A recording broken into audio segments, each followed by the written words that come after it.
دیاردەی دزینی محاویلەی کارەبا لە شاری هەولێردا ڕووی لە زیادبوون کردووە.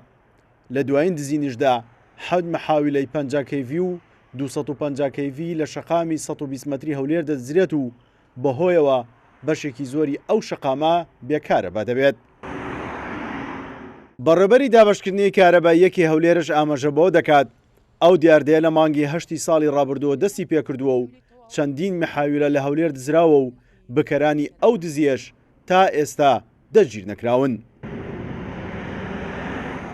محاویلەکان تایبەت بە ڕووناکردنەوەی شەقامی 120 مەترین بەتاکەی ڕۆلیان هەبووە لە ڕووناکردنەوەی ئەو شەقامە و جوانی ئەو شارە بەڕاستی ئەو شەقامە جوانێکی تاویدا و بە شارە وەڵامی دیوە تاریکیان کردیە. ئەمە سکاڵای خۆمان تۆمار کردیە تا ئێستا بەردەوامە سکاڵاکانمان و لێکۆڵینەکان بەردەوامە.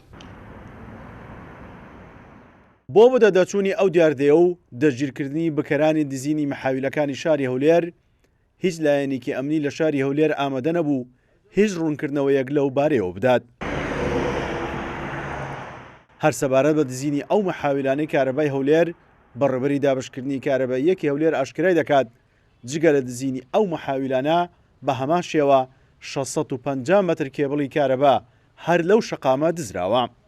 ژمارەیان 7 محاویلەیە کە زەرەریان پێگەیشتووە با بڵێن هەندێک پارچیان لێ دزرایە و 650 مەتر کێبڵی تویس کێبڵ ئەوەی کە لە بینیانە بزرایە. ئەو بەربەزاتون بەردەوام دەکەن ئەمە وەکو کارەبە بەردەوام ینی ئیفادە وشت خۆماندایە و بەردەوامە و هەم پارێزگا هەم قایمقامەتیش هەر بەردەوامە خەریکی لێکۆڵینەوەن ئەوانش لەگەڵمان.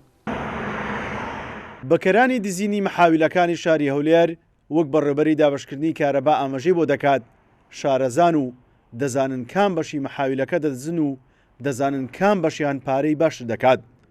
نرخی هەر محاویلەیەکش لە نێوان 3 ملیۆن دینار بۆ 8 ملیۆن دینارە.